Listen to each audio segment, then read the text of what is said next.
Now, Green Party MEP believes that cheap flights cannot continue while the planet is burning.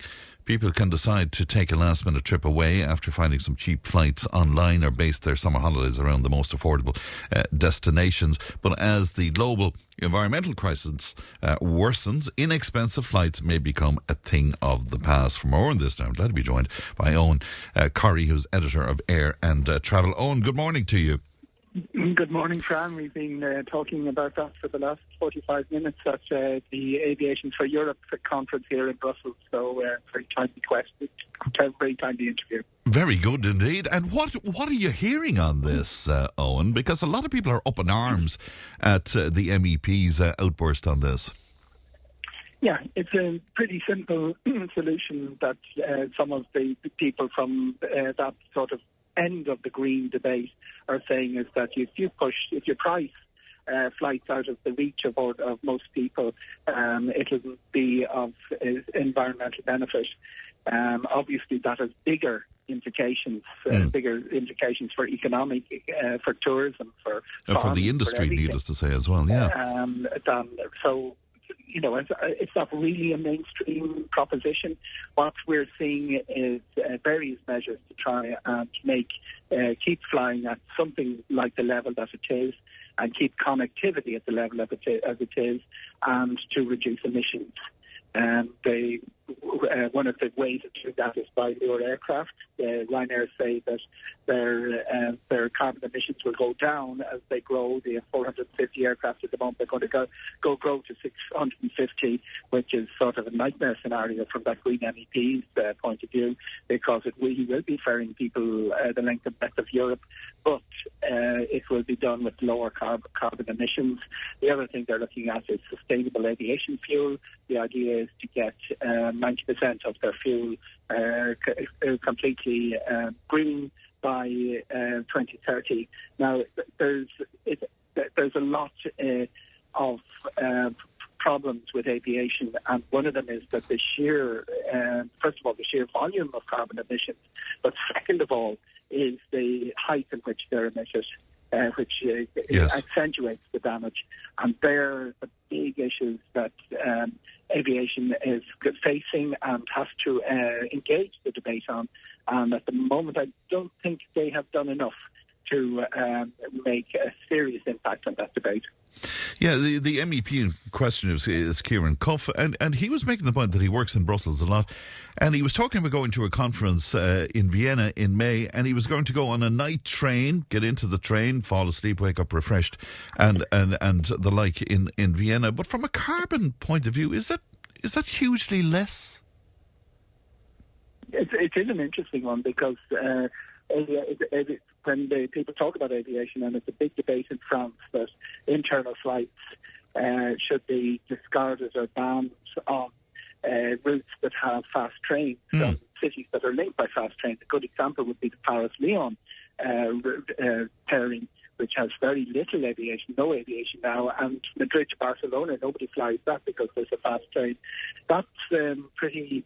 there is another side to that. By the time you've built your trains, laid the track, and generated the electricity to run them, the carbon savings mightn't be as high. It isn't a clean, there's no carbon emissions from one and there is from the other. But the core implication for all of that, and Ciaran Cuffe is from Ireland, is that the peripheral countries, the Portugal, the Norway, and indeed Ireland, are the ones that will be hugely damaged by a reduction in aviation, or aviation being priced out of the reach of people. It isn't all about the bucket of Spain. It's about your economy, and it's about your food production. There is no way we would have the number of Michelin star restaurants in Ireland that we do if it wasn't for tourism. There is no way that the cheese producers of the west of Ireland could get a market for their product if it wasn't for tourism. If you take the pre-COVID 11.5 million tourists that came to Ireland, and you spread them out week by week, which they aren't. There'd be 120,000 tourists in Ireland every day, and they don't congregate in the cities. They go to the more sparsely populated areas. They don't congregate in Ennis or Tralee or Letterkenny or West Ballina. They spread. So all of that bigger debate is something that needs to be heard more. While it's a very aviation-specific debate that I'm hearing today, they're talking about emissions, but the biggest thing that could be done to solve emissions is very obvious and very easy to achieve. It's by synchronising air traffic control across the 27 European Union members. They've been talking about that since they started coming to conferences like this in the mid-90s, and it still hasn't been achieved because of the power of particularly the French trade unions.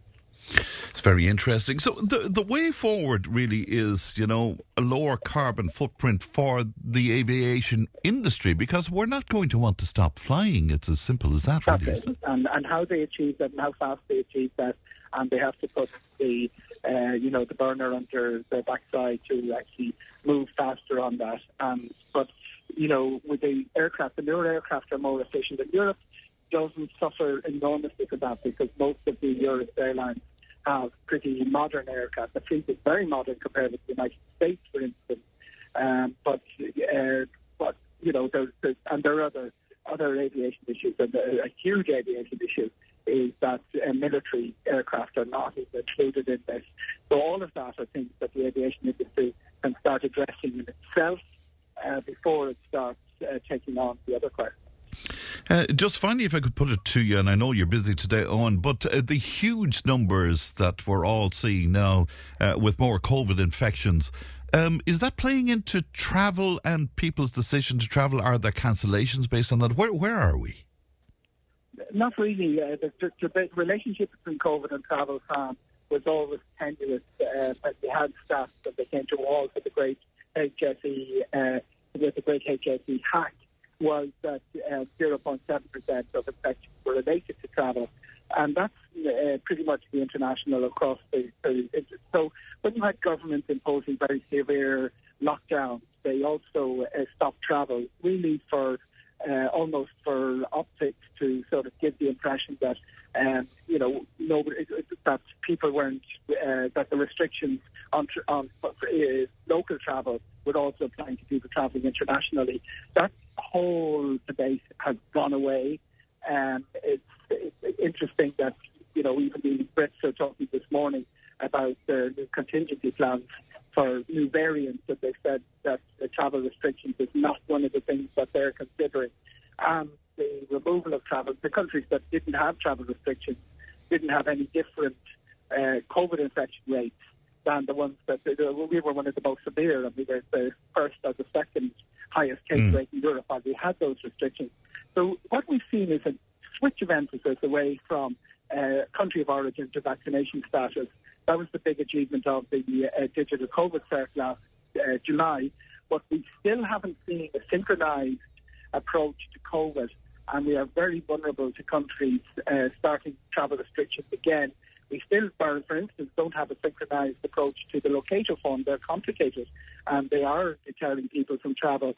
And I do think that when politicians come under pressure, their numbers are rising, and you have situations like we had in Ireland, 1,000 people dying in nursing homes, people who clearly hadn't travelled.